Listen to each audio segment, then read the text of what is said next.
नमस्कार दोस्तों, जी YouTube channel में आपका स्वागत है। हम लोग देख रहे हैं art camp series tip and tricks. इसके अंदर हम लोग देख रहे हैं टू रील स्विप के बारे में। पहले भी मैंने एक वीडियो बनाया था टू रील स्विप के बारे में, उसके में अंदर बेसिक इन्फॉर्मेशन थी। अभी हम लोग और टू रील स्विप को जानेंगे कि काम कैसे करता है। टू रील स्विप ये जो आर्ट कैंप का जो है ये सबसे बड़ा पावरफुल टूल है। इससे ही सारी 3D बनती है टू रील स्विप से। Most of 99% 3D two rail sweep से बनती है। तो आज टू रील स्विप के बारे में जानेंगे।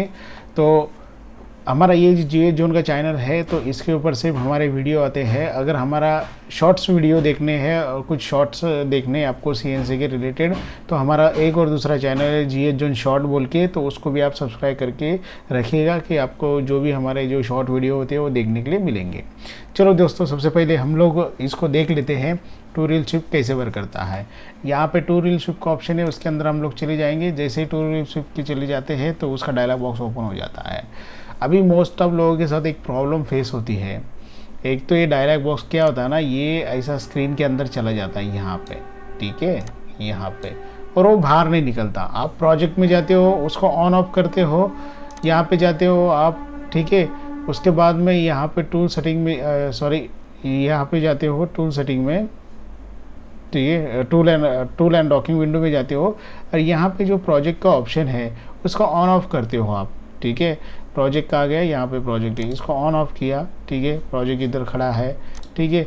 वापस हम लोग यहाँ पे चले गए, ठीक है, डॉक्यूमेंट विंडो में, और प्रोजेक्ट को निकाल दिया तो प्रोजेक्ट चला गया हमारा, ठीक है ना। तो ये चीज़ें हमें दिखती नहीं है, तो हमें पता नहीं चलता कि यार उधर है कि नहीं है कुछ, ठीक है। ये बहुत लैपटॉप में प्रॉब्लम आती है, स्क्रीन के अंदर चला जाता है। तो इसको है ना, यहाँ पे क्लिक करके यहाँ पे इसको बाहर खींचना कभी भी, ठीक है। बाहर खींचने के बाद वो ऑटोमेटिकली वहाँ पे आ जाएगा। बाहर खींचने के बाद इसको थोड़ा सा ड्रैग करके जब भी ऐसा ब्लू कलर का आइकॉन बन जाएगा, यहाँ पे छोड़ दो, वहाँ पे वो फिक्स बैठ जाएगा, ठीक है। ये आपकी प्रॉब्लम सॉल्व हो गई। अभी हम लोग फोकस करते हैं टू रील स्विप के ऊपर। टू रील स्विप में हम लोग चले जाते हैं। टू रील स्विप में जाने के बाद इसको हम लोग ओपन करते हैं, ठीक है। देखो अभी मेरा टू रील स्विप ओपन नहीं हो रहा है, ठीक है। देखो अभी आ गई प्रॉब्लम वापस, टू रील स्विप हमारा ओपन नहीं हो रहा है। ओपन तो है लेकिन दिख नहीं रहा है कहाँ पे ओपन है, ठीक है। तो याद रखना, इसको हम लोग यहाँ पे जब भी ड्रैग करते हैं, टू रील स्विप की हम क्लिक कर रहे हैं, तो यहाँ पे देखिए टू रील स्विप हमारा ओपन हो रहा है। इसको मैं क्लिक करता हूँ तभी भी यहाँ पे ओपन है और लेकिन बाहर नहीं दिख रहा है। जैसे इसके ऊपर क्लिक करता हूँ ये अपने को दिखने लग जाएगा, ठीक है। यहाँ पे ना थोड़ी बहुत ऐसी कन्फ्यूजन होता है आदमी को, ठीक है, कि वो पता नहीं चलता कि हमारा टू रील स्विप एक्चुअल में है कहाँ पे, ठीक है। किसी का बाहर वो विंडो बाहर आ जाती है टू रील स्विप की, ठीक है। हमने यहाँ पे ट्रैक किया तो ये विंडो यहाँ पे ही फिक्स है, और किसी का इसे बाहर विंडो आ जाती है, ठीक है। और अगर आप इसको उठा के अगर यहाँ पे डाल देते हो, ठीक है, इसके ऊपर डाल देते हो तो दोनों एक जगह पे बैठ जाएगा। तो ये इजी पड़ता है काम करने के लिए। यहाँ पे आपका प्रोजेक्ट मेनू हो गया और यहाँ पे टू रील स्विप हो गए, जो भी ऑप्शन हो गए यहाँ पे खुल जाते हैं, ठीक है। अभी हम फोकस करेंगे टू रील स्विप के ऊपर। तो टू रील स्विप के ऊपर फोकस करने के पहले हम लोग टू रील स्विप को ओपन कर लेंगे। ये हमारी ड्राइव रील है, दोनों को सिलेक्ट करके यहाँ पे उसको सिलेक्ट कर लेंगे और यहाँ पे हमारी ड्राइव रील हो गई। तो देखो दोनों का डायरेक्शन एक दिशा में है। तो यहाँ पे इसका क्रॉस सेक्शन है, तो ऐड क्रॉस सेक्शन करते। देखो मोस्ट ऑफ लोगों के पास जब भी हम लोग कोई फोटो फ्रेम बनाते हैं, कुछ चीज़ बनाते हैं, तो बोलते हैं लोग कि टू रील स्विप को हमें ऐड कर रहे हैं लेकिन कॉर्नर सही नहीं मिल रहे। रीज़न प्रॉब्लम क्या हो रहा है, ये कॉर्नर हमें सही नहीं मिल रहे। मिरर फ्रेम, अगर आप एक वेक्टर बनाते हो पर्टिकुलर वेक्टर, और उसके हिसाब से अगर आपको मिरर फ्रेम बनाना है तो आप एक्सट्रूड कमांड का इस्तेमाल करके उसको बना सकते हैं। लेकिन एक्सट्रूड कमांड का काम हमें अभी आगे है, टू रील स्विप में भी उसको कैसे बना सकते हैं वो मैं आपको दिखाऊंगा। तो यहाँ पे देखिए ऐड क्रॉस सेक्शन हमने कर दिया। तो टू रील स्विप क्या करता है, जिधर जितनी बड़ी जगह है उतना बड़ा वो इक्वल करता है। तो यहाँ पे देखिए, यहाँ पे अगर ये 25 mm की जगह है तो यहाँ पे थोड़ी सी ज़्यादा मिल रही है उसको कॉर्नर में, तो इसकी वजह से ऐसा स्प्लिट हो गया। तो अभी इसको भी अगर निकाल देते स्केल हाइट विद विड्थ को भी, ठीक है, तभी भी वो ऐसा ही दिखेगा। एक लेवल में तो आएगा लेकिन थोड़ा सा सही नहीं दिख रहा है कॉर्नर। तो इसके लिए हम क्या करेंगे, तो पहले तो हम मापेंगे कि इसके अंदर कॉर्नर कितने हैं, ठीक है। यहाँ पे कॉर्नर 2 है, ठीक है, ये स्टार्टिंग पॉइंट हो गया, ये एंड पॉइंट हो गया। तो हमें क्रॉस सेक्शन लगेंगे 4। तो हम लोग इसको एक बार ऐड किया तो इसको वापस 3 बार ऐड करेंगे। ये हो गए 4 क्रॉस सेक्शन ऐड। जैसे ही क्रॉस सेक्शन 4 ऐड हो गए तो इसको मैन्युअली मूव करके 3 वाले को यहाँ पे रख देना है, यहाँ पे कॉर्नर पे, बराबर कॉर्नर पे परफेक्ट, और इसको उठा के यहाँ पे कॉर्नर पे रख देना है परफेक्ट, इस टाइप से।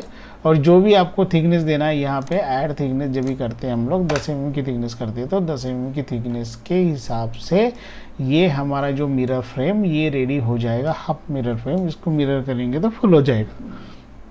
इस तरह का ये 2 रील स्वीप 2 वेक्टर के अंदर, अगर क्रॉस वेक्टर है तो इसके अंदर 2 रील स्वीप इस तरह से काम करता है। तो मैं इसको अप्लाई कर देता हूँ, कैंसिल कर देता हूँ। नेक्स्ट आगे आते हैं हम लोग कि कोई भी फ्लावर की जो पत्ती है या झाड़ की पत्ती है उसको हम लोग 2 रील स्वीप से कैसे बनाएं।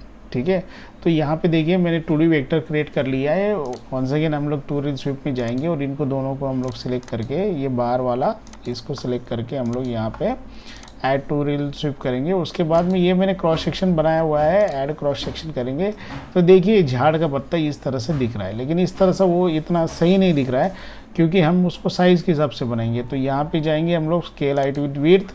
ठीक है, अगर दोनों स्केल हाइट विथ करते हो और यहाँ पे हाइट अगर हम लोग 10 mm की देते हैं, 10 mm की हाइट देते थे, इस तरह का पत्ता क्रिएट हो जाएगा। अगर लेकिन आपको ऐसा नहीं चाहिए, यहाँ पे टॉप में हाइट चाहिए, यहाँ पे थोड़ा सा स्लोप में चाहिए, तो आप यहाँ पे जेड क्रॉस सेक्शन जो हमने बनाया है इसको ऐड जेड क्रॉस सेक्शन कर सकते हैं। तो इस तरह से यहाँ पे ऊपर हो गया, यहाँ पे नीचे हो गया। अगर आप इसको रिवर्स कर दे तो यहाँ पे ऊंचा हो गया, यहाँ पे नीचा हो गया। ठीक है, अगर आप क्रॉस करके देखते हो, वेक्टर को मैं बंद कर देता हूँ, ये देखिए यहाँ पे कम है और यहाँ पे ज़्यादा है। अगर जेड क्रॉस सेक्शन को हम लोग चेंज करते हैं तो इस तरह का वो कम ज़्यादा यहाँ पे दिखाई देगा। जैसे ही ये पत्ता रेडी हो जाएगा तो हम लोग इसको क्या करेंगे, अप्लाई करेंगे। अप्लाई करने के बाद ये अंदर का जो डंडी है उनको भी सिलेक्ट कर लेंगे हम लोग और यहाँ पे ऐड क्रॉस सेक्शन करेंगे। तो ये क्रॉस सेक्शन तो हमें नहीं चलेगा, अभी हमें दूसरा क्रॉस सेक्शन चाहिए उसको, राउंड वाला। तो राउंड वाला क्रॉस सेक्शन हम बनवा लेते हैं, रुकिए थोड़ा। राउंड वाला क्रॉस सेक्शन बनवाने के लिए ज़्यादा टाइम नहीं लगेगा। यहाँ पे हम लोग चलेंगे और राउंड वाला क्रॉस सेक्शन हमने बनवा लिया। ठीक है, दोनों को सिलेक्ट किया, 2 रील स्वीप में गए, ऐड क्रॉस सेक्शन हमने कर दिया। ओके, अभी ये लाइन पे सही नहीं है, इसके लाइन पे सही नहीं है, इसको हमेशा मर्ज में रखना है। लाइन पे सही नहीं तो इसको हम क्या करेंगे, एन बटन दबा के इसको बी प्रेस करेंगे, ब्रेजर, तो इस तरह का ये आ जाएगा। तो ये लाइन हम लोग क्रिएट करेंगे यहाँ पे इस तरह का। ओके, लेकिन ये भी साइज़ के हिसाब से परफेक्टली सही नहीं बैठ रहा है, तो यहाँ पे हम लोग इसको हटा देंगे, स्केल हाइट विड्थ तो हटा देंगे और इसको हम लोग जेड क्रॉस सेक्शन ऐड कर देंगे इस तरह का। ठीक है, और इसको इस तरह से करके अभी इसकी जेड स्केलिंग जो है हम लोग ज़्यादा नहीं रखेंगे, 8 mm रखेंगे। ठीक है, 8 mm अगर हम लोग रखते हैं तो इस तरह से ये हमारा पत्ता बन जाएगा। तो पत्ते के ऊपर जो भी मार्किंग आती है इस तरह की मैं दिखा देता हूँ, इसको अप्लाई कर देता हूँ। पत्ते के ऊपर देखिए, पत्ते के ऊपर वो ग्रेन्स आती है, उसकी इस तरह की ग्रेन्स होती है। ठीक है, ये भी चाहे तो आप 2 रील स्वीप का इस्तेमाल करके बना सकते हैं, नहीं तो एक्सट्रूड कमांड यूज़ करके इसको इस टाइप का आप क्रिएट करके इन दोनों को हम लोग क्लोज करके इस टाइप में। ठीक है, और इसको शेप एडिटर में भी जाके ऐसे ही हम लोग शेप एडिटर में जाएंगे और शेप एडिटर में जाके इसको स्क्वायर देंगे तो ये सबट्रैक्ट करेंगे हम अंदर की तरफ। ठीक है, तो इस तरह का ये पत्ते के ऊपर मार्किंग बन जाएगा। ये बाहर का एरिया जो है, ये बाहर का एरिया जो मतलब जो नीचे जा रहा है ये बॉटम सरफेस पे है। तो अगर हम लोग कुकी कटर से कट करते हो और फिर से अगर पेस्ट कर देते हो तो वो बाहर का एरिया हमारा निकल जाता है, रहता नहीं है। इस तरह का 2 रील स्वीप से जो पत्ता है इस तरह का पत्ता बन जाता है, पेड़ का पत्ता। इस तरह का पेड़ का पत्ता ये बन जाएगा। ये बन जाने के बाद में कोई फ्लावर की कली है, अगर वो भी हमें बनानी है 2 रील स्वीप से, तो 2 रील स्वीप में चले जाएंगे, दोनों को सिलेक्ट करेंगे, ऐड क्रॉस सेक्शन। उसका क्रॉस सेक्शन हमने ऐड कर लिया इस तरह के। ये देखिए इनका डायरेक्शन गलत है, इसका डायरेक्शन इधर आ रहा है, इसका डायरेक्शन इधर जा रहा है, रॉन्ग डायरेक्शन हो रहा है, तो इनको ये करेंगे। तो ये थोड़ा सा रॉन्ग हो गया, तो पहले इसको सिलेक्ट करते हैं, बाद में लास्ट वाले को सिलेक्ट करते हैं, फिर इसको करते हैं। तो इस तरह का नहीं, ये पहले ऐसे ही सिलेक्ट था, तो इनको दोनों को चेंज करते हैं और इस तरह का हम सिलेक्ट करते हैं। ओके, इस तरह का आपका कोई भी फ्लावर की जो कली है वो ये इस तरह की बन जाएगी। तो इसको जो भी हाइट है आपको ये देना ज़रूरी है। 10 mm की हाइट अगर हम लोग दे रहे हैं, 10 mm की हाइट दे देते हैं, या 15 की चाहिए तो 15 की दे दो, कोई दिक्कत नहीं है। ओके, 15 की हाइट हमने दे दी, इसको अप्लाई कर दिया, कैंसिल कर दिया। ठीक है, जैसे ही इसको ये पूरा हो गया तो इसको हम लोग क्या कर सकते हैं, इस तरह की जो उसके ऊपर जो ग्रेन्स होती है, ठीक है, इनको हम लोग क्लोज करके, ठीक है, मैं इसको राइट बटन दबा के इसको कॉपी कर लेता हूँ। राइट कॉपी का ऑप्शन ले लिया हमने। और यहाँ पे भी अगर हम लोग हल्का सा यहाँ पे ले लेते हैं और इसको हम ब्लॉक एक कॉपी में जाके इसको अगर मिरर करवाते हैं यहाँ पे, और इसको यहाँ पे रख देता हूँ मैं नॉर्मली, ठीक है, कर लिया। इन सबको हमने सिलेक्ट कर लिया। सबको सिलेक्ट करने के बाद यहाँ पे हम लोग चले गए स्क्वायर में, इसको अप्लाई कर दिया, इसको कैंसिल कर देता हूँ, ठीक है। इसको कुकी कटर से कट करते हो, फिर से हम लोग पेस्ट कर देते हैं, ठीक है। इस तरह का हमारा टू रील स्वीप से और शेप एडिटर की मदद से वो फ्लावर की जो कली होती है वो बन जाती है। इसको नॉर्मली अगर हम लोग सिलेक्ट कर लेते हैं कुकी कटर से, अगर इसको कट कर लेते हैं, ठीक है, यहाँ पे कुकी कटर से कट करने के बाद भी हम इसको कुकी कटर से कट करेंगे। कुकी कटर से वेक्टर सेलेक्ट किया, कुकी कटर से कट किया, ब्लॉक एंड रोटरी में गए, यहाँ पे उसका सेंटर सेलेक्ट किया, यहाँ पे समझ लो सेंटर हम लोग ले रहे हैं, यहाँ पे लगभग ओके, 4 आइटम कर दिए, अप्लाई कर दिए, ओके। और यहाँ पे इसको अगर हम लोग पेस्ट करवा देते हैं, मिला के सबको मिला के पेस्ट करवा दिया, ठीक है। तो नॉर्मली अगर इसके सेंटर में कोई हम लोग लेते हैं, ओके, ऐसा वाला एक सर्कल ले लिया, सर्कल को थोड़ा हल्का सा मूव कर दिया और हम चले गए शेप एडिटर में। शेप एडिटर में जाने के बाद राउंड में जाने के मर्ज राउंड कर दिया और इसको हमने दे दी 10 mm की हाइट,